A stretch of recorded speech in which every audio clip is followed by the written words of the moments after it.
How's it going, guys? Today we're making a little media stand. I went to the big box store. Let me show you what I got. First, I got a 2x4 by half-inch thick plywood. I got 3 of those. I got a 1 by 6 by 8 pine. I got this one as opposed to a cheaper one because it didn't have any knots, and the grain looks pretty nice and a lot less work to do on it. And then I got 3 1 by 2 by 8 pine, but these are already primed, so a lot less work to do on those. I'll have a cut list and plans in the description if you're interested. Let's get cutting. I first start working on the base cabinet. It consists of 4 parts: the bottom, the back, and 2 sides. When I was designing this table, I wanted to make sure that there would be minimal scrap wood left over.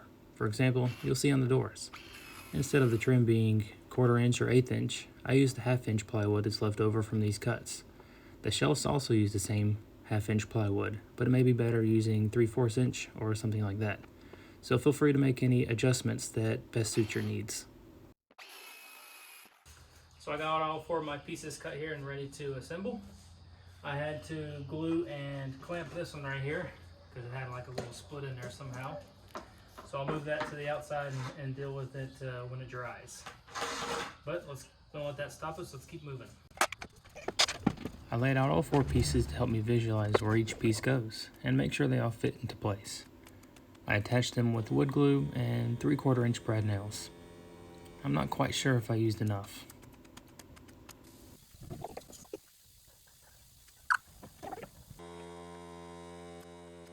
A few more won't hurt. That's not going anywhere. Time for a quick sand. Shout out to all the neighbors. This box really projected the sound across the neighborhood. I'm sure they enjoyed that. I'm now adding a little support piece to go across the top, and then it's time to start cutting the trim for the sides. I went ahead and cut all these pieces. My box is 24 inches tall, so I was going to cut these side pieces at 25.5 so I could have a little 1.5 inch leg here, but I didn't do that. I cut them all at 24. Wasn't paying attention. So what I'll have to do is I'll just have to have one going all the way across at the top, and then this will still give 1.5 inches at the bottom. I was going to have this going all the way up and down, and then just have one connecting these 2 across. But if I did that, I wouldn't have a leg. So I'll just have to do it this way. I will make sure it's correct in the plans that I'll have linked down below. Time for more glue and more nails.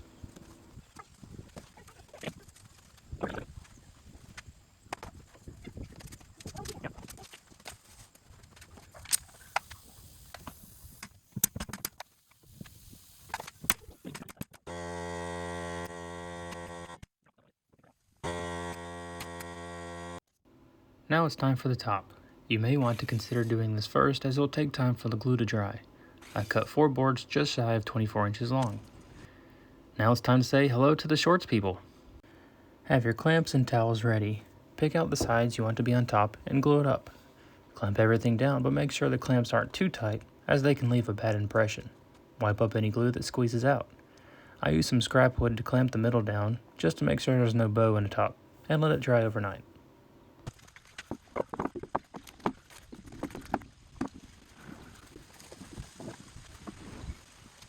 The next day feels like Christmas morning. Take off all the clamps and see what you got. Alright, so here we are so far.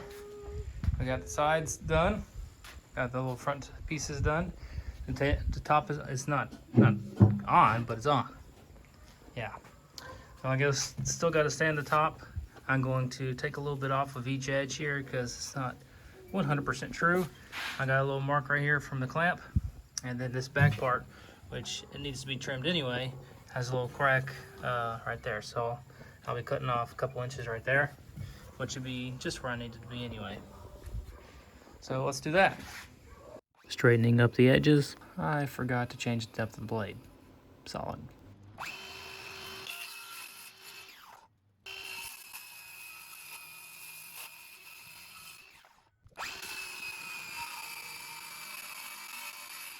All the corners are cleaned up now. I need to sand the top, and then I'll be staining that a brownish color, and I'll be painting the base, the outside, all white. I need to work on the doors, and need to work on some shelvings. Let's go ahead and sand the top first.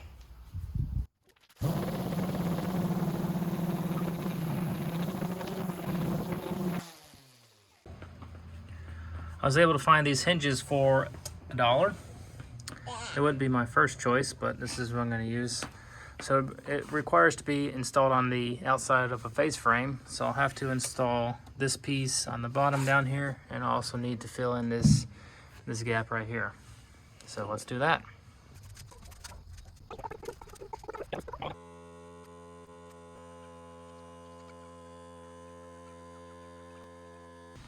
So I got the bottom piece in and the top piece in, so it's all flush and even now.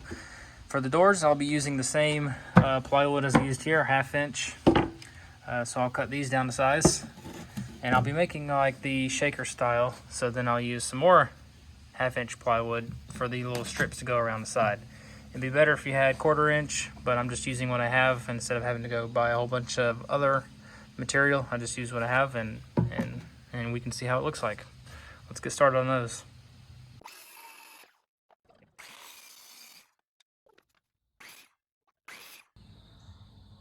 I got the general idea of the doors done. I haven't assembled anything yet. I'll sand these up, I'll put them together, and the 1/4 inch would look better than this 1/2 inch, but it's what I have, and it doesn't look too bad.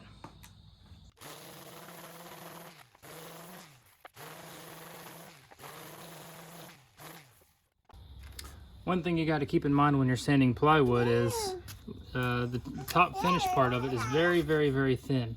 So if you sand too much, you'll go down into the second layer and then it just won't look as good. So just do a quick sand and it should be good.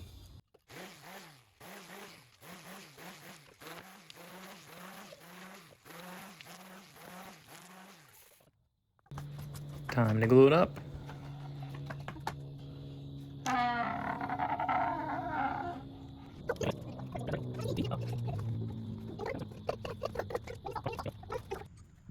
Here I am filling in all the nail holes. I'm using some 3 times stronger wood filler that I do not recommend. It was too clumpy and just dried too fast. I opened a new can and it was all dried after 15 minutes. So just use regular wood filler. I then sanded everything down and vacuumed up all the dust particles to get it ready for painting. I think I'll go over it with a wet paper towel just to get anything else up that I can. And then I'm just gonna spray paint the outside of it. I'll just be painting it white for now. Got the doors there, the main cabinet here, and then I'll be staining the top part a brownish color. So let's go ahead and put on a coat, wait a few minutes, 15 minutes, and then add another one. Try to go for 3 coats here, see how that looks.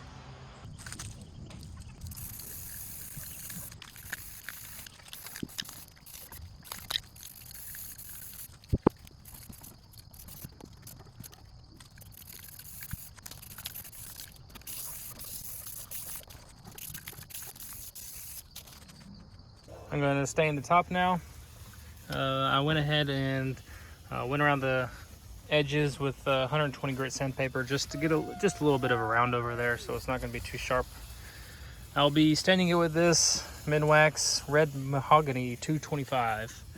If you're interested, I'll just be using some paper towels to apply it. So let's get that done.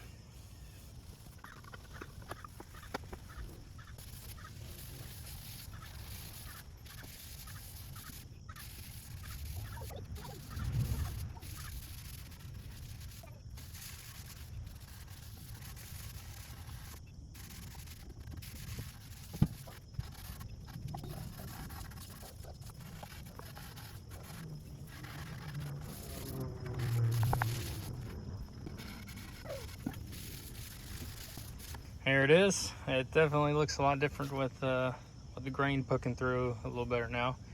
One spot I did mess up on there is right there. It dripped and I didn't wipe it off soon enough, but looks pretty cool.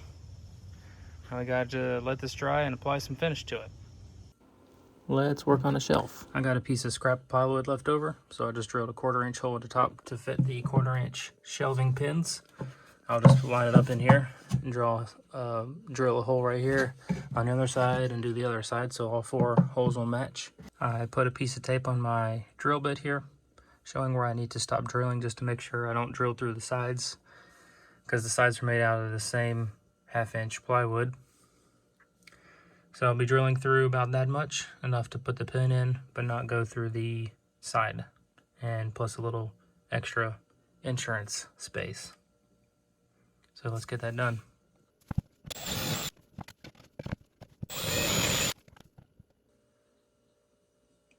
There's my shelf installed. I made my shelf itself a little smaller because I wanted some space in the back to drop the cords and stuff down, and also didn't want it all the way sitting up flush against the edge right here. But if you like that, you can make it to however you would like.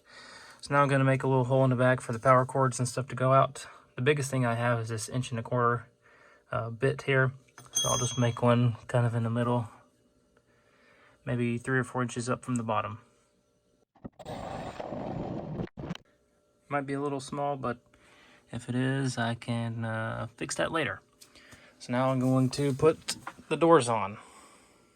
What I'll do first is I'll put these on the back of the door, and then I'll space the doors out, make sure all the gaps look nice, and then I'll screw these into the main cabinet part.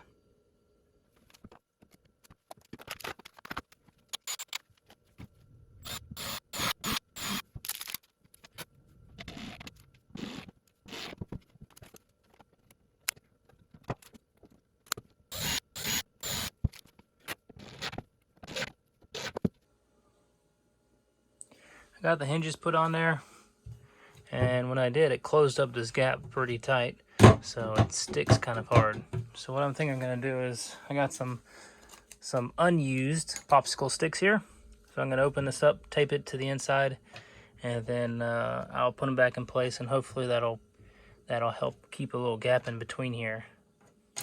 So let's do that.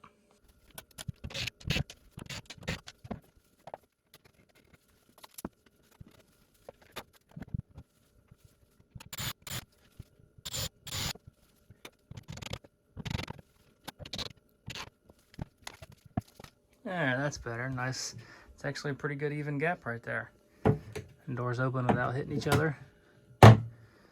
That's perfect. Let's put some handles on here.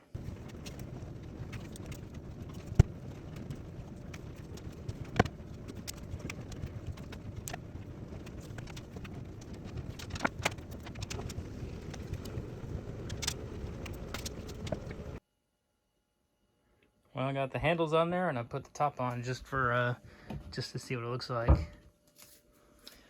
And the handles are a little it's a feature. Okay, so we'll just glue the top on. You could use some Z-clips or something else like that, but I think I'll just put a little bit of glue around the corners and center it, and then I think that'll be good.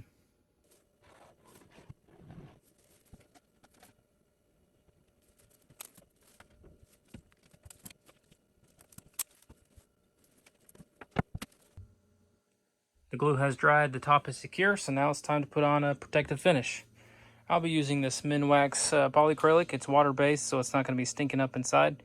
I'll be using this clear gloss. I'll probably put 3 coats on the top and maybe around the door handles, just the most high traffic areas. Maybe one around the sides, but that should be good. So let's go ahead and put that on.